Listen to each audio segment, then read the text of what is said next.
America ने एक बार फिर से ईरान के ऊपर हमले कर दिए हैं। क्या एक बार फिर से अमेरिका और ईरान के बीच जंग शुरू हो चुकी है? इसका जवाब हाँ भी है और इसका जवाब ना भी है। हमलों के बाद डोनाल्ड ट्रंप की तरफ से क्या कहा गया है, ईरान की तरफ से क्या कहा जा रहा है, सारी चीजें आप लोगों को बताएंगे। लेकिन इन तमाम चीजों के बीच यूएई बहुत बुरी तरह से फंसता हुआ नजर आ रहा है। इसराइल ने यूएई को इतनी बुरी तरह से फंसा दिया है कि अब करेंगे अमेरिका और इसराइल और भुगतेगा कहीं ना कहीं यूएई। सऊदी अरब और कतर की भी बात करेंगे।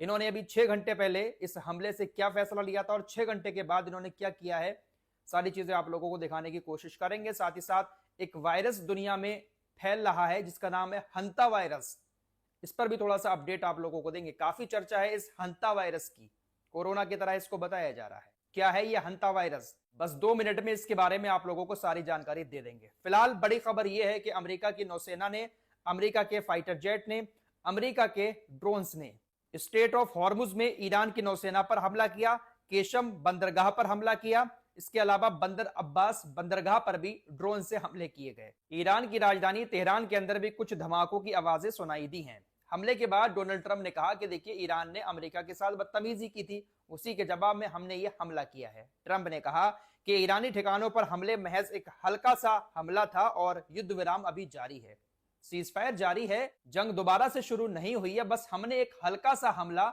ईरान के ठिकानों पर किया था। अमेरिकी सेंट्रल कमांड ने बताया कि हमने ईरान के ऊपर ये हमले इसलिए किए क्योंकि हमारे जो 3 विध्वंसक स्टेट ऑफ हॉर्मुज में तैनात हैं, उन पर मिसाइलों से, ड्रोन से और छोटी नाव से ईरानी नौसेना ने हमला किया था। इसके जवाब में हमने ईरान के ऊपर हमला किया है।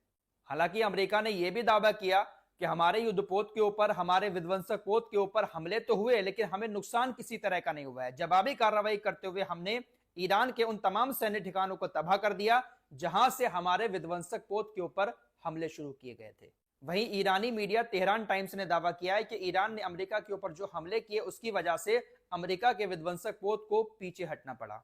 अमेरिका आरोप लगा रहा है कि ईरान ने पहले हमारे ऊपर हमले किए, उसके बाद हमने ईरान के ऊपर हमला किया, जबकि ईरान ये आरोप लगा रहा है कि सीजफायर का उल्लंघन करते हुए पहले अमेरिका ने हमारे ऊपर हमले किए थे, उसके बाद ही हमने इनके विध्वंसक पोत पर हमले किए। आईआरजीसी की खातिमुल अंबिया हेडक्वार्टर के स्पोक्स पर्सन ने कहा कि अमेरिका ने पहले हमारे 2 जहाजों पर हमला किया। एक जहाज जास के एरिया में था और दूसरा यूएई की फुजैरा बंदरगाह के पास था। एक मालवाहक जहाज था और एक तेल का टैंकर था। जब अमेरिका ने हमारे 2 जहाजों को निशाना बनाया तो उसके जवाब में ईरानी सेना ने चाबहार पोर्ट से दक्षिण में अमेरिकी नौसेना पर हमला किया। फिलहाल अमेरिका और ईरान की तरफ से इसी तरह के दावे करते हुए एक दूसरे के ऊपर छोटे मोटे हमले किए जा रहे हैं। हालांकि इसको जंग नहीं कह सकते। अमेरिका अगर जहाजों पर हमला कर रहा है तो पलटकर ईरान भी उनको जवाब दे रहा है, और अगर ईरान उनके ऊपर हमला कर रहा है तो फिर अमेरिका की तरफ से भी हमले किए जा रहे हैं। हालांकि अभी जंग शुरू नहीं हुई है। डोनाल्ड ट्रंप ने कहा है कि सीजफायर लागू है, बस हमने छोटा सा हमला ईरान के ऊपर किया था। वहीं दोस्तों, यूएई को ईरान ने अपना दुश्मन देश घोषित कर दिया है। आप लोग 3-4 दिन से सुनते ही होंगे कि यूएई की तरफ बहुत सारी मिसाइलें जा रही हैं। यूएई स्टेटमेंट जारी कर रहा है कि हम मिसाइलों को मार रहे हैं, मोबाइल पर अलर्ट आ रहे हैं। यूएई की फुजैरा बंदरगाह पर ड्रोन अटैक भी हुए हैं। हालांकि ईरान ने इन तमाम हमलों से इनकार कर दिया कि हम यूएई के ऊपर हमले नहीं कर रहे हैं।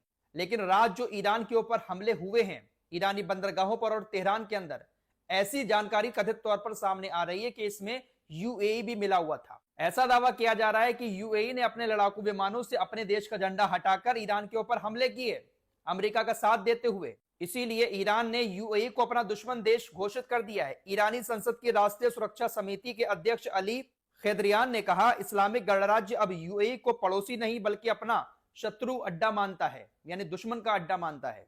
इजराइल ने यूएई को इस जंग में बहुत बुरी तरह से फंसा दिया है।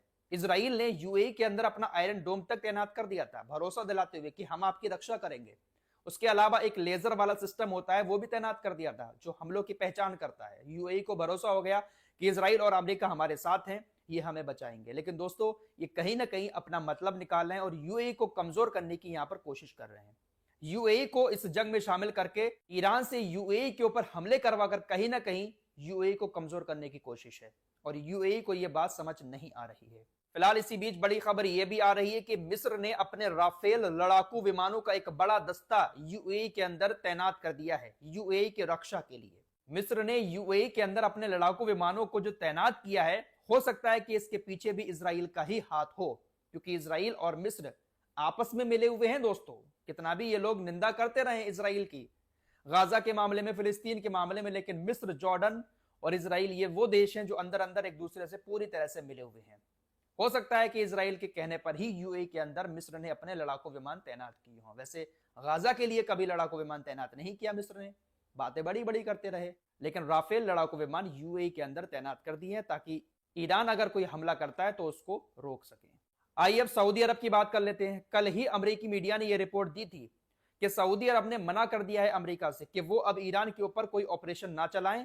अगर आप ऑपरेशन चलाते हैं स्ट्रेट ऑफ हॉर्मुज को खुलवाने के लिए तो हम अपने हवाई अड्डों का इस्तेमाल आपको नहीं करने देंगे। सऊदी अरब और कुवैत जैसे देशों ने प्रतिबंध लगा दिया था, लेकिन 6 से 8 घंटे के अंदर ही कुवैत और सऊदी अरब ने जो प्रतिबंध लगाए थे उसको हटा दिया। अमेरिका ने रात जो हमले किए हैं उसके बाद खबरें आ रही हैं कि सऊदी अरब और कुवैत ने अब प्रतिबंध हटा दिए हैं। अमेरिका अब उनके हवाई अड्डों का इस्तेमाल कर सकता है, जो बेस बने हुए हैं उसका इस्तेमाल कर सकता है, उनके एयर स्पेस से ईरान के ऊपर हमले कर सकता है। ऐसी चीजें अब सामने आना शुरू हो चुकी हैं।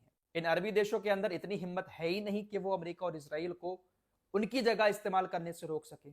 अब सबसे बड़ा सवाल यही है, क्या राष्ट्रपति डोनाल्ड ट्रंप ईरान के साथ फिर से पहले जैसी जंग शुरू करेंगे? वैसे मुश्किल है।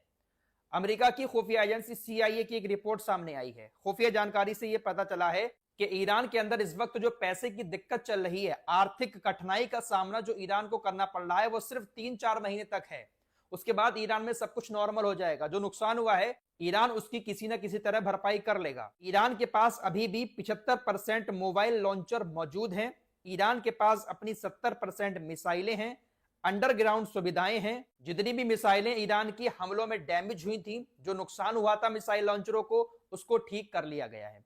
वॉशिंगटन पोस्ट ने CIA के हवाले से खुफिया जानकारी जो आई थी उसके हवाले से ये रिपोर्ट छापी है। अमेरिकी मीडिया की तरफ से लगातार इस बात का दावा किया जा रहा है कि ईरान कमजोर नहीं हुआ है, बल्कि उनको जो नुकसान हुआ था उन्होंने उसकी भरपाई कर ली है और अभी भी बहुत सारी मिसाइलें ईरान के पास मौजूद हैं। जबकि हकीकत यह है कि मिडिल ईस्ट में अमेरिका के बहुत सारे अड्डे तबाह हो चुके हैं। बहुत बड़ा नुकसान मिडिल ईस्ट में अमेरिका को हो चुका है, इसलिए अमेरिका पहले जैसी जंग शायद ईरान के साथ शुरू ना करे। लेकिन ये जो हमले हुए हैं ईरान के ऊपर, हो सकता है कि इसका पलटवार ईरान की तरफ से किया जाए।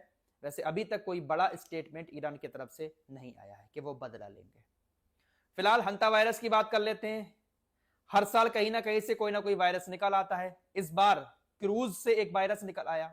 दरअसल अटलांटिक महासागर में एक क्रूज शिप पर हंता वायरस के कुछ केस सामने आए। WHO की तरफ से जानकारी दी गई कि अब तक क्रूज शिप पर तकरीबन 8 हंता वायरस के मामले सामने आ चुके हैं। 8 में से 3 लोगों की मौत हो चुकी है। 5 लोगों के अंदर हंता वायरस के लक्षण पाए गए हैं। WHO के मुताबिक ये जो वायरस फैल रहा है ये एंडीज वायरस है। ये हंता वायरस की एक ऐसी दुर्लभ प्रजाति है जो सीमित रूप से इंसानों के बीच भी फैल सकती है। ये हंता वायरस है क्या? दरअसल ये हंता वायरस जो संक्रमित चूहे होते हैं उनसे फैलता है। बीमार चूहों से ये फैलता है और उनके संपर्क में कोई शख्स आ जाता है या वो किसी खाने में मुंह डाल देते हैं, कोई संक्रमित चूहा, बीमार चूहा कोई चीज खा लेता है, वही चीज इंसान खा ले, तो इन सारी चीजों के जरिए इंसान के शरीर में यह हंता वायरस पहुंच जाता है। क्रूज शिप पर इसी तरह से तकरीबन 8 लोगों में हंता वायरस पाया गया। शायद क्रूज पर चूहे होंगे, चूहों से हंता वायरस फैला और 3 लोगों की मौत की खबर भी है।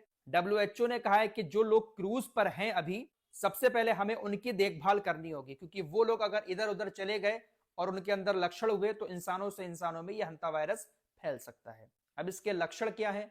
लक्षण वही सर्दी, खांसी, जुकाम, तेज बुखार आना, मांसपेशियों में दर्द होना, कभी कभी लीवर में पानी भी हो जाता है जिससे इंसान की मौत हो जाती है। तो यही सारे वायरस के लक्षण हैं। फिलहाल ये संक्रमित चूहों से फैलता है और ये जो वायरस है वो किसी इंसान को हो जाता है तो दूसरे इंसान में भी फैल सकता है। फिलहाल WHO ने कहा है कि ज्यादा परेशान होने वाली बात नहीं है, एक बड़ी आपदा के तौर पर इसको नहीं देखा गया है, लेकिन फिर भी एहतियात बरतने की बात कही जा रही है। इस रिपोर्ट में इतना ही। कुछ और खबरों के साथ फिर हाजिर होंगे। अपना ख्याल रखिएगा। अल्लाह हाफिज।